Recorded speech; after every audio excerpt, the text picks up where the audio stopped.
ಹಿಂದೂಪರ ಹೋರಾಟಗಾರ ಪುನೀತ್ ಕೆರೆಹಳ್ಳಿಗೆ ಜಾಮೀನು ಮಂಜೂರಾಗಿದೆ. ಆನೇಕಲ್ ನ್ಯಾಯಾಲಯದಿಂದ ಷರತ್ತುಬದ್ಧ ಜಾಮೀನು ಮಂಜೂರಾಗಿರುವುದು. ಹಿಂದೂಪರ ಹೋರಾಟಗಾರ ಪುನೀತ್ ಕೆರೆಹಳ್ಳಿ ಇದಾರಲ್ಲ, ಅವರಿಗೆ ಜಾಮೀನು ಮಂಜೂರಾಗಿದೆ. ಆನೇಕಲ್ ನ್ಯಾಯಾಲಯ ಷರತ್ತುಬದ್ಧ ಜಾಮೀನನ್ನ ಕೊಟ್ಟಿದೆ. ಇವರಿಗೆ ಅವಾಚ್ಯ ಶಬ್ದಗಳಿಂದ ನಿಂದಿಸಿ ಬೆದರಿಕೆ ಹಾಕಲಾಗಿತ್ತು ಅನ್ನೋದರ ಮೇಲೆ ದೂರನ್ನ ದಾಖಲು ಮಾಡಲಾಗಿತ್ತು. ನಿನ್ನೆ ರಾತ್ರಿ ವಶಕ್ಕೆ ಪಡೆದಿದ್ದ ಬನ್ನೇರುಘಟ್ಟ ಪೊಲೀಸ್ನವರು ಇವತ್ತು ಸಿವಿಲ್ ನ್ಯಾಯಾಲಯದಿಂದ ಜಾಮೀನು ಸಿಕ್ಕಿದೆ. ಮುಂದಿನ ತನಿಖೆಗೆ ಸಹಕರಿಸಬೇಕು ಅಂತ ಆರೋಪಿಗಳಿಗೆ ಸೂಚನೆಯನ್ನ ಕೂಡ ಕೊಟ್ಟಿದೆ ನ್ಯಾಯಾಲಯ. ಜಾಮೀನು ಆದೇಶದಿಂದ ಆರೋಪಿಗಳಿಗೆ ತಾತ್ಕಾಲಿಕವಾಗಿ ರಿಲೀಫ್ ಅನ್ನ ನೀಡಲಾಗಿದೆ. ಬಾಂಗ್ಲಾ ವಲಸಿಗರ ವಿರುದ್ಧ ನಮ್ಮ ಹೋರಾಟ ಅಂತ್ಯ ಅಲ್ಲ. ಏನೇ ಮಾಡಿದರೂ ನಮ್ಮ ಹೋರಾಟವನ್ನ ಹತ್ತಿಕ್ಕೋದಕ್ಕೆ ಸಾಧ್ಯ ಇಲ್ಲ. ಕಾಂಗ್ರೆಸ್ ಸರ್ಕಾರ ಅಕ್ರಮ ಬಾಂಗ್ಲಾ ವಲಸಿಗರ ಪರವಾಗಿದೆ. ಸರ್ಕಾರ ಎಡಪಂಥೀಯರಿಗೆ ತಮ್ಮನ್ನೇ ತಾವು ಮಾರಿಕೊಂಡು ಬಿಟ್ಟಿದೆ. ರಾಜ್ಯ ಸರ್ಕಾರದ ವಿರುದ್ಧ ಪುನೀತ್ ಕೆರೆಹಳ್ಳಿ ವಾಗ್ದಾಳಿಯನ್ನ ನಡೆಸಿದ್ದಾರೆ.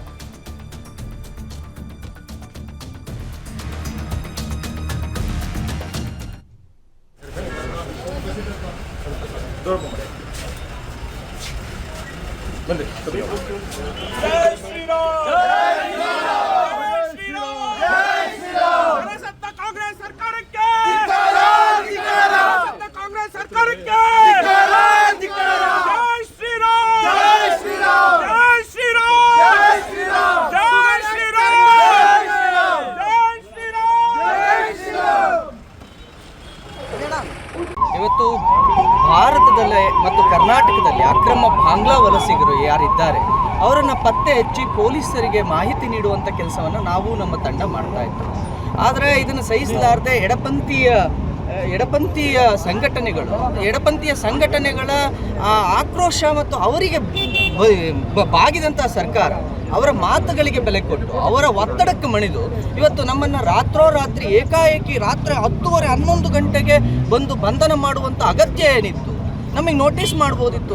ಬೇಲಬಲ್ ಸೆಕ್ಷನ್ಸ್ಗಳನ್ನು ಹಾಕಿಯೂ ಕೂಡ, ಅಂದರೆ ಸ್ಟೇಷನ್ನಲ್ಲೇ ಬಿಡಬಹುದಾದಂತಹ ಜಾಮೀನು ಅಪರಾಧಗಳನ್ನು ನಮ್ಮ ಮೇಲೆ ಹೊರಿಸಿಯೂ ಕೂಡ ನಮ್ಮನ್ನು ರಾತ್ರೋರಾತ್ರಿ ನಮ್ಮನ್ನು ಬಂಧನ ಮಾಡ್ತಾರೆ. ಯಾವುದೇ ಬಂಧನದ ಇದನ್ನು ಕೂಡ ನಮಗೆ ಕೊಡೋದಿಲ್ಲ, ನೋಟಿಸ್ ಮಾಡೋದಿಲ್ಲ, ಇಂಟಿಮೇಷನ್ ಮಾಡೋದಿಲ್ಲ, ಏಕಾಏಕಿ ಬಂದು ಬಂಧನ ಮಾಡ್ತಾರೆ. ಅಂದರೆ ಎಡಪಂಥೀಯ ಸಂಘಟನೆಗಳಿಗೆ ಈ ಇಡೀ ಸರ್ಕಾರ ತಮ್ಮನ್ನು ತಾವು ಮಾರ್ಕೊಂಡಿದೆ, ಅವರ ಒತ್ತಡಕ್ಕೆ ಮಣಿದಿದೆ ಅಂತ ಅನ್ನೋದು ಸತ್ಯ. ಮತ್ತು ಇನ್ನೊಂದು ರೀತಿಯಲ್ಲಿ ಈ ದೇಶದಲ್ಲಿ ಎಡಪಂಥೀಯ ಚಿಂತನೆ ಉಳ್ಳವರು ಸಂಪೂರ್ಣವಾಗಿ ದೇಶದ್ರೋಹಿತನವನ್ನು ಮಾಡ್ತಿದ್ದಾರೆ ಅನ್ನೋದು ಕೂಡ ಸತ್ಯವಾಯಿತು.